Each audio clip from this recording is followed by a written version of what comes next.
We've got the voice of the Trojans, Barry McKnight, with us this morning. Barry, good morning, my man. How you doing, sir? It is here. It is now. It is happening. I'm in Troy as we speak, and man, it is great to have a chance to not only be with you, but also to have this opportunity for this program. Yeah. I can't put into words, uh, really how big this is. I want to give you that chance this morning. You mentioned I listened to the call, of course, in the clinching game against Florida. I love the line. Hello, America. We're the Troy Trojans. You're going to be hearing from us. I mean, just tell me about it, man. How's life? That was all organic too. I didn't plan on any of that, but I was proud it came out that way because it is an entree onto the national stage for this baseball team, for the baseball program, for the athletic department, for the Troy University as well. This is a Hello America kind of thing. I have been and everybody's been busy ever since we came back from Gainesville Monday afternoon, and everybody's hit the ground running. Kyle George, the athletic director, Dan Heck, and Adam Prendergast, and all the guys. It's been an incredible amount of work. The anticipation all year long that Skylar kept talking about, hey, we can play for a championship. The goal is always Omaha. He has pounded that point over and over and over again with some legitimacy to it. You could see, even with the team's struggles early in the year against the nation's number one non-conference strength of schedule, that this team was capable of it. And they always had the belief that they could win a regional. They always had a belief that they could go to a super regional, Ben. But to host a super regional, to do that is beyond anybody's dreams. It's taken a lot of work. Everybody's scrambling around up here. Everything looks beautiful. But what an opportunity for this team. Things had to break right. Things had to happen. Little Rock had to win, a lower seeded team, so it's hosted in Troy. But it did happen. And it is going on, and it's happening this afternoon, and it is an incredible opportunity. But it's also well earned. This is not a Cinderella story. This club deserves to be where they are. Yeah, this is a good baseball team, and boy, they're fun to watch too. And when the bats get hot, I mean, it just comes alive. And so, I've been talking to folks here on this program, Morning Rundown. We talk about a lot of news, but I mean, when this weekend baseball is the news, you have super regional sites in Athens, Auburn, Tuscaloosa, Troy, and we're just inches away from up the road in Atlanta at Georgia Tech as well. So like our whole area is surrounded by super regionals right now. And so the other day I was talking about like what a unicorn situation this is for Troy to host because you had to have essentially a 4 or a 3 win a regional. Right. And it had to be paired up against yours, And so it was like literally, this is almost feels ordained, if you will. And so, I'm just excited for everybody down there. I'm going to get to come to the game tomorrow, so Good. pumped about Good. that. And Yeah. so, I mean, just the atmosphere. We've heard numbers tossed around, but I want to hear from you. How many folks were you expecting to see on the ground at Well, Riddle Pace Field? understand, and Ben does. Ben's been there a million times. Understand that the capacity at Riddle Pace Field is 2,500, and it's beautiful. Each one of the grandstand seats is chair back. There are no benches and everything. It's a beautiful place. But 2,500. We got 3,900 in for the Alabama game last month. They have opened up what we call Doubles Alley, which is the left field tailgate terrace. We have opened it up for general admission purchase. There is grandstands brought in up the first baseline past the dugout for students. And locals are saying you can expect somewhere upwards of 7,000 people. There will be maybe 4,000, 3,000, 4,000 fans just in left field alone. And it'll be a mosh pit. I mean, you'll have big TVs. There are bleachers up there. The video board at the vet right next door to the stadium, that'll be active. There'll be concessions at the vet as well. So it'll be as many people as you can cram into there, inflatables for the kids and all that. So It's the if you want perspective on the whole thing, I'm guessing at least 7,000. And a broader perspective, Ben, this may be in terms of, I mean, you're in the Sweet 16 of the NCAA tournament, and it's in Troy. This may be the biggest thing athletically to hit this town ever, ever. That's another thing I was going to ask you to, because there's so many layers to this. And it's just, again, I mean, the unicorn of unicorn events here for Troy Athletics, and I'm just, as an alum, and you and so many others affiliated with the university, like it's just like we've always wanted this moment, and here it is. It's I agree with you. I mean, it's just is it the biggest thing ever to happen with the university athletically speaking? It is. In terms of the response, obviously, I mean, you've been to the Vet when it's packed. You've called games at the Vet when it's packed. It's a big deal there. And this is not going to be as much in terms of capacity, but in terms of, a rallying point in June for the people, in terms of, for the city of Troy and the local merchants and all of that, but even more for the exposure of Troy University and Troy athletics and the city of Troy and everything. This is the biggest thing ever. Today's game will be on ESPNU.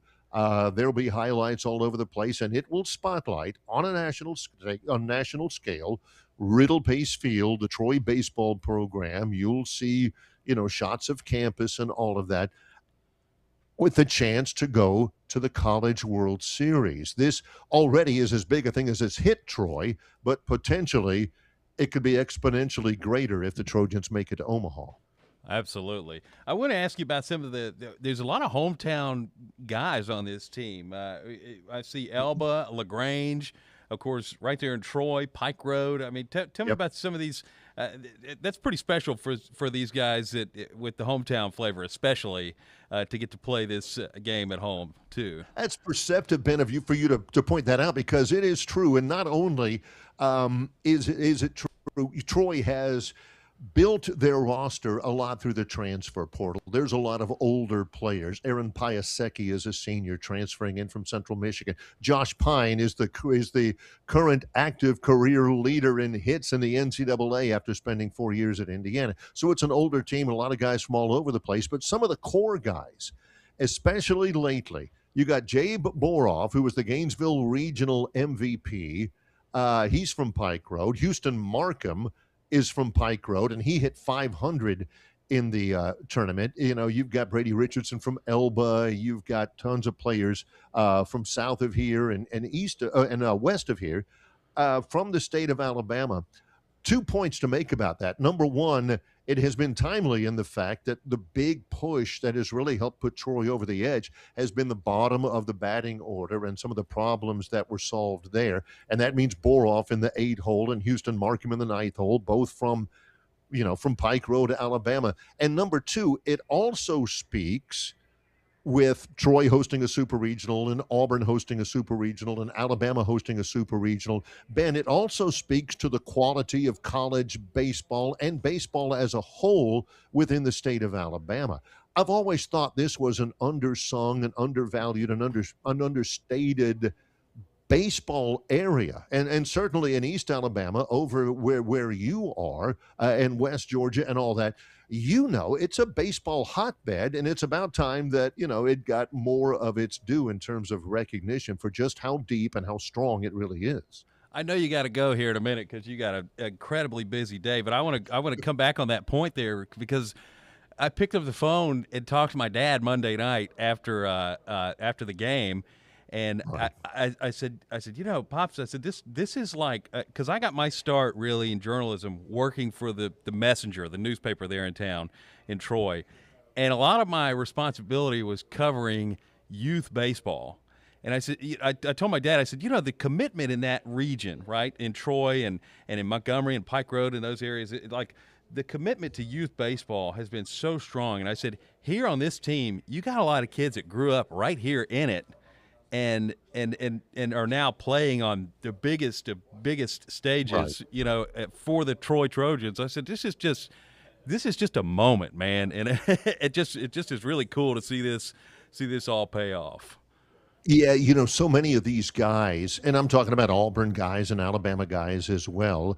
Um, not just youth league baseball and the All Stars and all that's big and some travel ball, but also American Legion post baseball played together. There's teammates on each one of those teams hosting regionals that have played together before, and the competition at those levels is intense. And junior college baseball is so strong in the state of Alabama. That's one of the subtexts as well. It's not just Auburn, Alabama, and Troy hosting super regionals, but these guys were brought up in the same systems within the state of Alabama that have really, from the grassroots level, has been just intense competition from youth league baseball to high school baseball to post baseball to junior college baseball. It's no secret that there's so many talented players on these rosters, and no secret to the fact that they have been in big games and faced challenging circumstances before. There's certainly challenging circumstances coming up this weekend in Troy and all over the place. It is a huge opportunity here in Troy. I can promise you that. Everybody's excited. Everybody's prepared. I personally cannot wait, but there is still work to do. There are still games that have to be won against a tough opponent, and that's what Skylar Meade is focusing on at Troy. Absolutely. Got to get two more. And before we go, I want you to plug your show, Longshore and McKnight. You're on each morning and got viewers from all over the place, too. Tell us where we can watch your show. And then also, if you want to catch the game this weekend, download the Troy Trojans app, and you can listen to the broadcast live right there. Or if you're in Troy, it's on 94.7 there in Troy still? Yeah. Yep. Right there on the FM dial. So, but tell us about your morning show real quick before we get out of here. Well, John Longshore and I, my co-host, we started in radio together in Montgomery at Sports Radio 740 in 1997. We've been together for a long time. After radio, we've morphed into a YouTube show. It's Longshore and McKnight. It's live. We're on camera. This is my set. We are just go to YouTube and search Longshore and McKnight live Central Time between 7 and 9. And, of course, it loops throughout the day. And we're talking these days a lot of baseball and a lot of things that are going on with the NCAA right now. But it's always a lot of content, always great guests and everything. And it's available again, YouTube. Just search Longshore and McKnight. You can like and subscribe, and you're set. Excellent. Heard you guys talking about the Knicks the other day too. So you got a little bit of everything. Who do you think takes that? You think the Knicks are going to get it done this time around? I think that the prayers and hopes and dreams of the television executives are going to be answered. I think the Knicks are going to. They're hoping it goes 7 and the Knicks win. I think that's exactly what is going to happen. Yeah, I've been talking about this for years here at work. Folks are tired of hearing me. I'm like, man, the Knicks really need to win a title. So, they do. They do. So here we go. Hey, listen, Barry, all the best to you and Jerry Miller, your color commentator on the broadcast this weekend. And I hope that, man, I'm listening to you in Omaha next week calling a College World Series game. Good luck, Barry. Thanks very much. Look for us tomorrow, Ben, okay? Absolutely. Thanks so much for joining us today, Barry. We appreciate it. That is our good friend Barry McKnight, the voice of the Troy Trojans. And here's that roster I was talking about a moment ago, friends. There's some great names on here and towns, like we mentioned, from Pike Road. And so just really excited for these guys this weekend. And so here's that bracket again. Troy and Little Rock going to be getting things squared away this afternoon in Game 1.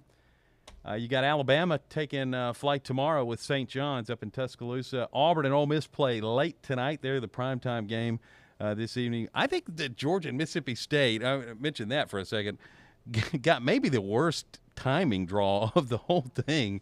If you're in the central time zone, Georgia and Mississippi State is like a 10 a.m. first pitch tomorrow. And that's too good of a baseball game to be on at breakfast time, And so, anyways, that's just one man's opinion. So we appreciate Barry McKnight for joining us. And, again, you can listen to Barry on the Troy Trojans app